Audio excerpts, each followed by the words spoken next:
नमस्कार, big breaking news में आपका स्वागत है। मैं हूं सुमित गुप्ता। बुलेटिन की शुरुआत में बात कर लेते हैं राज्यसभा चुनाव की तारीखों के ऐलान के साथ ही किस तरह से अब राजनीतिक गलियारों में हलचलें बढ़ गई हैं। कांग्रेस के अंदर खाने से खबरें, अशोक गहलोत को राज्यसभा भेजा जा सकता है। क्या अशोक गहलोत राज्यसभा जाएंगे? ये बड़ा सवाल। कांग्रेस अशोक गहलोत को राज्यसभा भेज सकती। गुजरात से राज्यसभा भेजे जाने की चर्चाएं। कांग्रेस के पास गुजरात में 2 सीट जीतने का संख्या बल है। 1 सीट पर अशोक गहलोत को चुनाव लड़ाने की चर्चाएं तेज। कांग्रेसी नेताओं ने गहलोत के चुनाव लड़ने पर फिलहाल चुप्पी साधी हुई है।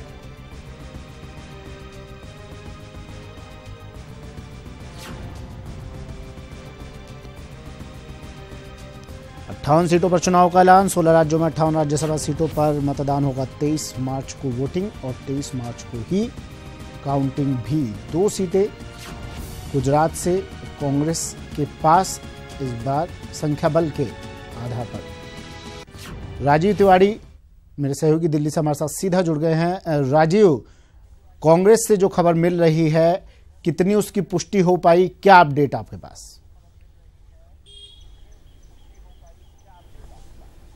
बिल्कुल, अगर देखा जाए तो कांग्रेस सूत्रों से जो खबर मिल रही है, यही बताया जा रहा है कि अशोक गहलोत को राज्यसभा भेजा जा सकता है, क्योंकि 23 मार्च को इसमें इलेक्शन होना है, उसी दिन रिजल्ट भी आ जाएगा। सबसे बड़ी बात यह है कि गुजरात चुनाव के दौरान, चूंकि अशोक गहलोत गुजरात प्रभारी भी हैं और गुजरात विधानसभा चुनाव में जो कांग्रेस का जो ग्राफ बढ़ा है, जो वहाँ पे सीटों की जो संख्या बढ़ी है, इसका सारा श्रेय जो है अशोक गहलोत को मिला चुनाव के बाद। राहुल गांधी भी ये मानते हैं कि अशोक गहलोत के कुशल नेतृत्व में पार्टी जो है आगे बढ़ रही है। ऐसे में राहुल गांधी जब अध्यक्ष बने तभी से सुगबुगाहट हो गई थी कि राहुल गांधी अशोक गहलोत को जो है अपना राजनीतिक सलाहकार बना सकते हैं। लेकिन अब यह बात सामने आ रही है, क्योंकि जो गुजरात में जो संख्या बल है, उस आधार पे जो 2 सीट मिलेगी राज्यसभा के लिए कांग्रेस को, उसमें एक नाम अशोक गहलोत का चल रहा है। और गुरुवार को जो बैठक हुई थी, उस बैठक के बाद भी एक जो दृश्य है वो सामने हो गया था, क्योंकि पहले दौर में अगर देखा जाए तो राजस्थान कांग्रेस के नेताओं के साथ बैठक हुई थी, जिसमें राहुल गांधी ने साफ कर दिया गया था कि विधानसभा चुनाव के दौरान राजस्थान में कोई सीएम फेस नहीं होगा। तो कहीं ना कहीं अशोक गहलोत को भी यह मैसेज मिल गया होगा कि अब उनका जो है मंजिल किस रास्ते पे जा रही है, कहाँ पे वो जाएंगे। हालांकि अशोक गहलोत ने अभी इस पर कुछ बोला नहीं है, लेकिन जो कांग्रेस सूत्रों से जो खबर आ रही है, राहुल गांधी चाहते हैं कि अशोक गहलोत को राज्यसभा के रास्ते दिल्ली में रखा जाए और वो अपने करीब अशोक गहलोत को रखना चाहते हैं। इसी रोड मैप पर वो काम भी कर रहे हैं, क्योंकि कहीं ना कहीं सचिन पायलट और अशोक गहलोत की टकराहट की जो खबर बीच बीच में आती रही है, जिसको बीच बीच में मैनेज करने के लिए पार्टी आलाकमान समय समय पर बैठक भी बुलाते रहे हैं, तो इस पे भी पूर्ण विराम लगाना चाहते हैं। और अशोक गहलोत को जो अशोक गहलोत का जो ग्राफ है, यहाँ दिल्ली बुला करके और पार्टी और संगठन को मजबूत करना चाहते हैं वो। जी राजीव, 1 सीट की तो ये बात हुई। बात दूसरी सीट की करें तो कुछ समय पहले पाटीदारों ने एक खत लिखकर इच्छा जताई थी। कहा था कि चुनाव में पाटीदारों ने, पटेल समुदाय ने काफी साथ दिया है, तो उनको भी राज्यसभा भेजा जाना चाहिए। क्या इस पर भी कोई आपके पास खबर मिली इस बारे में कुछ? बिल्कुल, ये बात सही है कि पाटीदारों ने पत्र लिखकर राहुल गांधी से मांग किया था कि राज्यसभा में 1 सीट उनको मिलनी चाहिए। और ये भी माना जा रहा है कि लगातार हार्दिक पटेल जो है पार्टी अध्यक्ष राहुल गांधी के संपर्क में है और लगातार इस बात का दबाव भी बना रहे हैं। लेकिन राहुल गांधी ने जो गुरुवार को जो बैठक हुई थी, तो 2 दौर की बैठक हुई थी। पहले दौर की बैठक राजस्थान के नेताओं के साथ हुई थी, दूसरे दौर की बैठक जो है गुजरात के नेताओं के साथ हुई थी। तो गुजरात के नेताओं के साथ राहुल गांधी 1-to-1 मुलाकात की है और उस दौरान उन्होंने ये साफ कर दिया था कि एक लोकल नेता रहेगा और दूसरा नेता जो रहेगा वो दूसरे स्टेट का रहेगा, बाहर से भेजा जाएगा। तो अभी जो कांग्रेस सूत्रों से जो खबर मिल रही है, उसमें यही बताया जा रहा है कि भरत सिंह सोलंकी, जो कि वहाँ के कांग्रेस के अध्यक्ष हैं, और शक्ति सिंह गोहिल, जो कि विधानसभा चुनाव में हार भी गए थे, लेकिन उनका जो कद है पार्टी में वो बड़ा है, पहले पार्टी के प्रदेश अध्यक्ष भी रहे हैं। तो शक्ति सिंह गोहिल और भरत सिंह सोलंकी का नाम चल रहा है। और दूसरा एक बाहर से जो नाम चल रहा है वो अशोक गहलोत का नाम चल रहा है, क्योंकि वो गुजरात के प्रभारी भी हैं और पार्टी के तमाम बड़े नेता मान रहे हैं कि अशोक गहलोत प्रेजेंट टाइम में पार्टी के लिए संजीवनी बूटी का काम कर रहे हैं, कुशल रणनीतिकार हैं और इनकी पार्टी को इस समय जरूरत है। तो अशोक गहलोत का जो राजस्थान से प्रेम है वो तो जग जाहिर है। अशोक गहलोत, शुक्रिया राजीव तमाम जानकारी के लिए। राजीव मेरे सहयोगी दिल्ली से बता रहे थे अशोक गहलोत के नाम की चर्चाएं तेज। कांग्रेस के अंदर खाने से जो खबरें मिल रही हैं उसके अनुसार अब गुजरात की जो 2 सीट है राज्यसभा की, उस पर 1 सीट पर अशोक गहलोत का नाम अब फाइनल लगभग हो गया है और एक तीर से दो निशाने साधने की कोशिश। पहला ये कि राहुल गांधी अशोक गहलोत को अपने पास रखना, जो बैठक में भी आई थी ये बात, और दूसरा जो राजस्थान की राजनीति में कांग्रेस में जो भीतरी घात चल रहा था, जो मनमुटाव चल रहा था, उसको भी शायद दूर करने की कोशिश। बढ़ते हैं अगली खबर की ओर।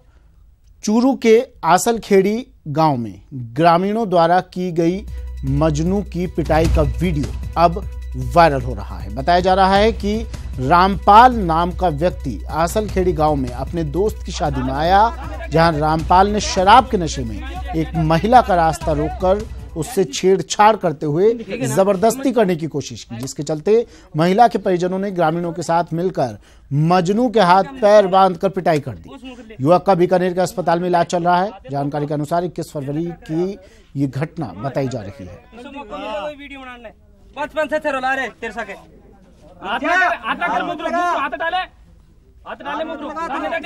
सामने देख फोटो देख 20,000 रुपया लगे प्यारी सी दिखेगा ना, समझ जा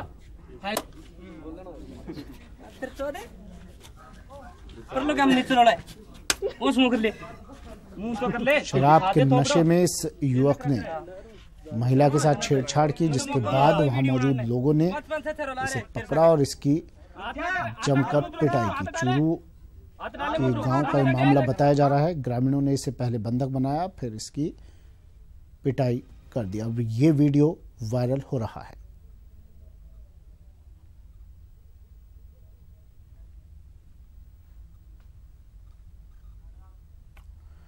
चलिए बढ़ते हैं अगली खबर की ओर। बात कर लेते हैं पीएनबी फ्रॉड केस की। अब इस केस में रीको विभाग की भूमिका भी संदिग्ध नजर आ रही है। आयकर विभाग ने रीको को नोटिस थमा दिया है, रीको प्रबंधन को नोटिस दिया है।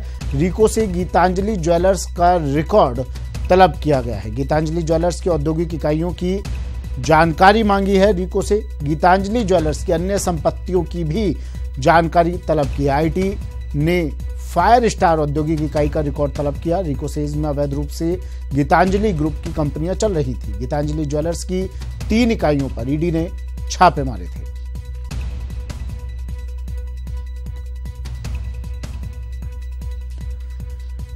पीएनबी फ्रॉड केस, अब रीको की भूमिका भी संदिग्ध। राकेश शर्मा मेरे सहयोगी हमारे साथ जुड़ गए हैं। राकेश, आपने इस खबर के बारे में बताया था, क्या अपडेट अब तक मिल पाई?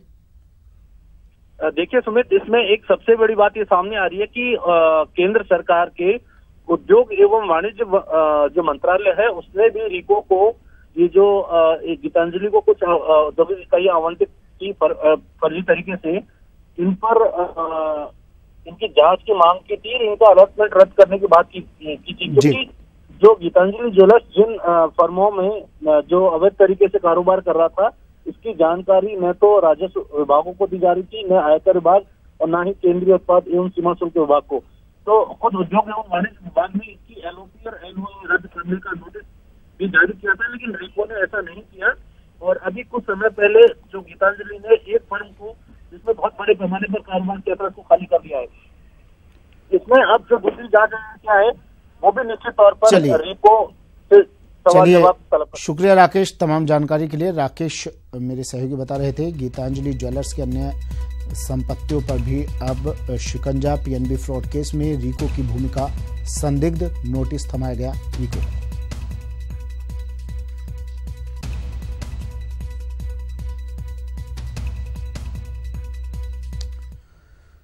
और पीएनबी के बाद एक और बैंक घोटाले का खुलासा हुआ है। ओरिएंटल बैंक ऑफ कॉमर्स की ब्रांच में यह फर्जीवाड़ा हुआ है। 389 करोड़ 85 लाख रुपए का फर्जीवाड़ा हुआ है। सीबीआई ने कई लोगों के खिलाफ मामला दर्ज कर लिया है। गुरुग्राम स्थित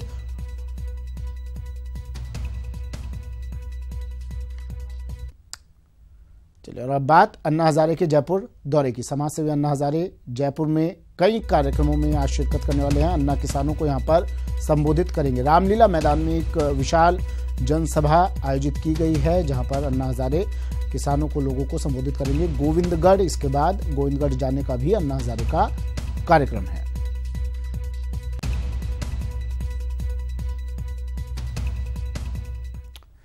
वक्त एक ब्रेक का, जल्द हाजिर होंगे। ब्रेक के बाद स्वागत है आपका। बड़ी खबर डूंगरपुर से, जहां आंतरिक पुलिस चौकी में कुछ पुलिसकर्मी और डॉक्टर्स आपस में भिड़ गए। पुलिसकर्मियों और डॉक्टर्स ने पहले तो पुलिस चौकी में शराब पार्टी की और उसके बाद शराब के नशे में आपस में भिड़ गए और पुलिसकर्मी कांस्टेबल के सिर पर एक शराब की बोतल दे मारी। इसके बाद उसे गंभीर हालत में उदयपुर रेफर कर दिया गया। घटना के बाद से डॉक्टर्स और पुलिसकर्मी फरार। बड़ी खबर डूंगरपुर से।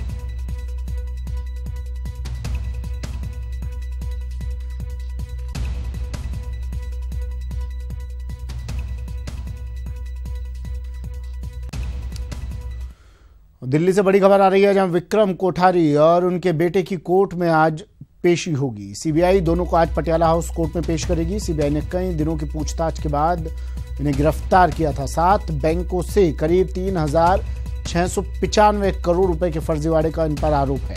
सीबीआई आज कोर्ट से दोनों आरोपियों की रिमांड मांगेगी। कोठारी और उनके बेटे की पटियाला हाउस कोर्ट में पेशी होगी। यूपी के कानपुर का रहने वाला है विक्रम कोठारी।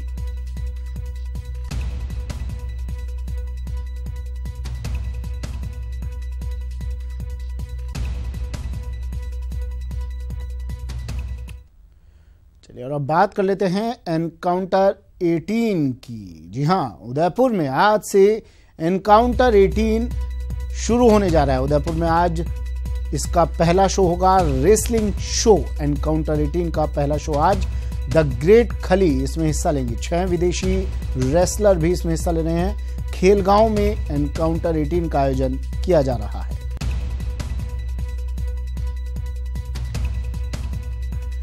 कपिल मेरे सहयोगी उदयपुर से हमारे साथ फोन लाइन पर जुड़ गए हैं। कपिल, इंतजार लोगों को था काफी और आज वो इंतजार खत्म। कितने बजे, कितनी देर बाद ये शो शुरू होगा और क्या कुछ तैयारियां इसकी वहां पर? देखिए सुमित, अब आज ही ये शो आयोजित होना है, ऐसे में तैयारियां अब पूरी कर ली गई है और द ग्रेट खली खुद तैयारियों की कमान संभाले हुए कल भी देर रात तक खली खुद खेलगांव के कार्यक्रम स्थल पर मौजूद थे, जहां पर उन्होंने तैयारियों को अंतिम रूप दिया। और आज करीब 7 बजे जिस फाइट का लोगों को इंतजार है, विदेशी फाइटर्स के साथ में, रेसलर्स के साथ में खली रिंग में उतरेंगे, तो 7 बजे से लेकर करीब 10 बजे तक ये शो आयोजित होगा और उसको लेकर लोगों में काफी क्रेज देखा जा रहा है। माना जा रहा है कि हजारों की तादाद में भीड़ इस शो को देखने के लिए खेलगांव पहुंचेगी। सुरक्षा के भी चाक चौबंद इंतजाम वहां पर किए गए हैं। ऐसे में अब महज कुछ घंटों का इंतजार है और प्रदेश का पहला अंतर्राष्ट्रीय रेसलिंग शो लोगों को देखने को मिलेगा। बिल्कुल कपिल, खली के अलावा और कौन सा ऐसा प्रमुख नाम, ऐसा कौन सा नाम रेसलिंग की दुनिया में जो आज इसमें भाग लेने वाला है? देखिए, करीब 6 विदेशी रेसलर्स इसमें भाग ले रहे हैं, जिसमें 2 महिला रेसलर्स भी है।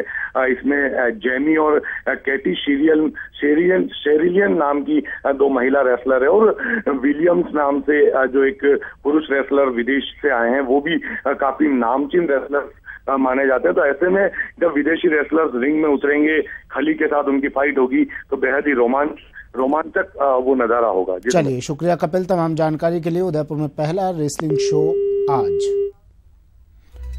चलिए बढ़ते हैं अगली खबर की ओर। जयपुर के डीसीएम संजय नगर की रिहायशी कॉलोनी में लकड़ी के गोदाम में आग लग गई। करीब आधा दर्जन दमकलों की सहायता से काफी मशक्कत के बाद इस आग पर काबू पाया गया।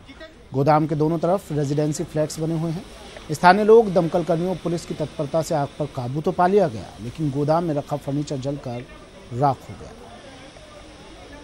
लकड़ी का गोडाउन है, वहाँ पे आग लगने की सूचना चेतक और हम सारे पहुँचे और फायर ब्रिगेड भी टाइमली यहाँ पे पहुँची। चलो अब बात कर लेते हैं मुख्यमंत्री के भरतपुर दौरे की। मुख्यमंत्री वसुंधरा राजे आज भरतपुर के दौरे पर रहेंगी, जहां सीएम डीग तहसील के जड़खोर धाम पहुंचेंगी और सुमेरु महामहोत्सव में शिरकत करेंगी। इसके साथ ही रमन रेती के संत स्वामी शरणानंद जी महाराज के दर्शन भी मुख्यमंत्री करेंगी।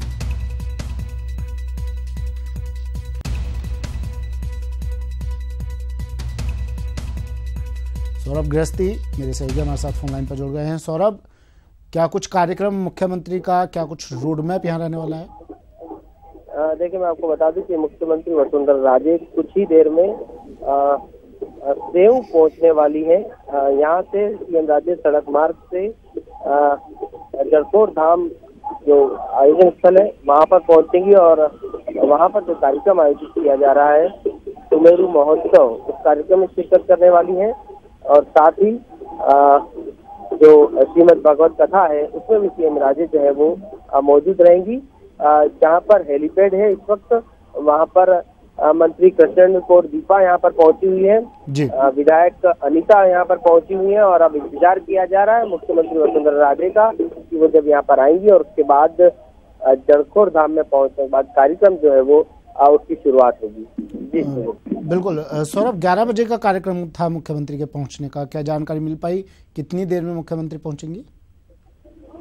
जी बिल्कुल, 11 बजे सीएम राजे का जड़खोर धाम पहुंचने का कार्यक्रम था, लेकिन बताया जा रहा है कि सीएम राजे जयपुर से कुछ देरी से उड़ी है, इस लिहाज से यहाँ पर पहुंचने में उन्हें कुछ देर का वक्त और लग सकता है। लोग इंतजार कर रहे हैं, हालांकि हेलीपैड पर तमाम तैयारियां जो है वो पूरी हो चुकी हैं और अब बताया जा रहा है कि करीब 10 से 15 मुख्यमंत्री वसुंधरा राजे यहाँ पर पहुंचे। चलिए, शुक्रिया सौरभ तमाम जानकारी के लिए। तो मुख्यमंत्री वसुंधरा राजे का भरतपुर दौरा, तमाम तैयारियां पूरी। बढ़ते हैं अगली खबर की ओर। बाबूलाल जाटावत को राजस्थान अधीनस्थ एवं मंत्रालय सेवा चयन बोर्ड का अध्यक्ष बनाया गया है। बड़ी खबर इस वक्त की, बाबूलाल जाटावत को बनाया गया अध्यक्ष।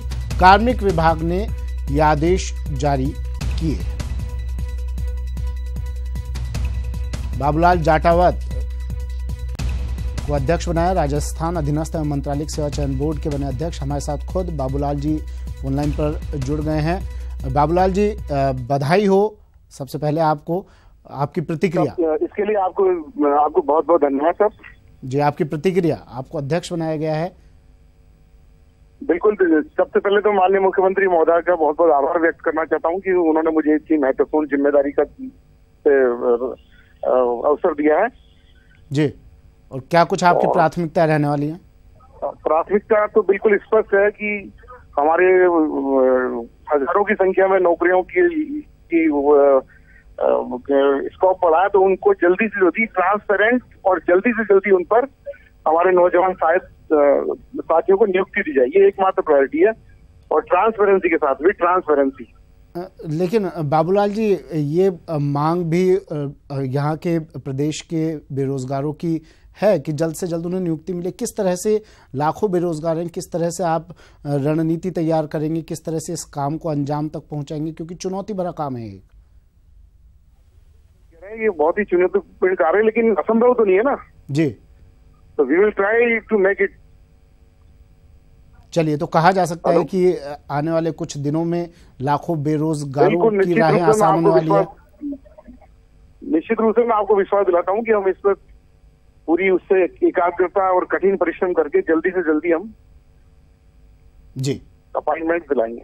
चलिए, शुक्रिया बाबूलाल जी ईटीवी से बात करने के लिए। बाबूलाल जाटावत इन्होंने कहा ईटीवी पर कि जल्द से जल्द ज्वाइनिंग दिलाई जाएगी। जो बेरोजगार घूम रहे हैं लाखों, जल्द से जल्द उनको कार्मिक विभाग ने आज आदेश जारी किए हैं, इनको अध्यक्ष बनाया गया बाबूलाल जाटावत को। और ईटीवी से खास बात इन्होंने कहा कि जो बेरोजगार घूम रहे हैं और जो लाखों नौकरियां अटकी हुई हैं उन्हें जल्द से जल्द निकाला जाएगा और इनको ज्वाइनिंग दी जाएगी।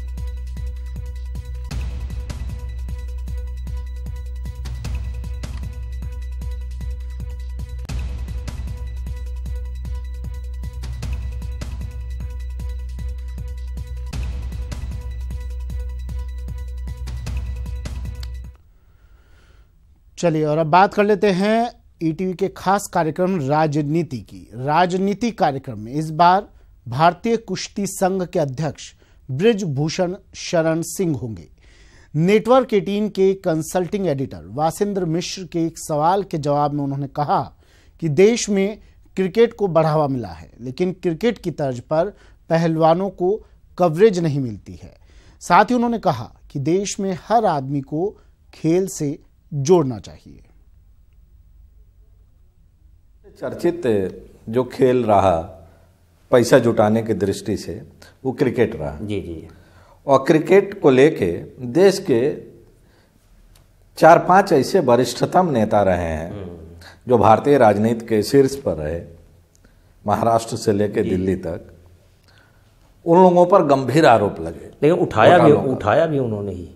हाँ, लेकिन फंड तो जुटाया भी, लेकिन उस फंड का इस्तेमाल खेल में कितना हुआ है, अपने जेब में कितना। लेकिन आप ये देखिए कि गली गली के गांव में, यहाँ तक कि फील्ड नहीं, बच्चे क्रिकेट खेलते हैं। हमें उस नज़रिए से नहीं देखना चाहिए। देखिए, मैं अगर किसी ऐसे जगह पर पहुंचूं जहां मेरे कहने से कानून बन जाए, तो मैं शायद पहला व्यक्ति हूँगा जो कहूँगा कि ऐसा कानून बनाओ कि बीमार और बुजुर्ग को छोड़ करके हर आदमी को खेल से जोड़ दिया जाए।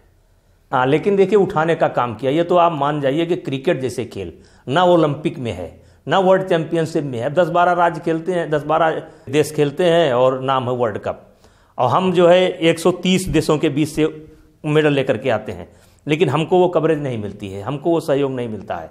लेकिन ये देखना चाहिए कि आज क्रिकेट की वजह से, उनके वजह से कितने लोग क्रिकेट खेलते हैं। गरीब का बच्चा भी क्रिकेट खेलता है। चलिए, और ये पूरा इंटरव्यू आप देख सकते हैं आज रात 9:26 पर हमारे खास कार्यक्रम राजनीति में। चलिए, फिलहाल इतना ही, दीजिए इजाजत, नमस्कार।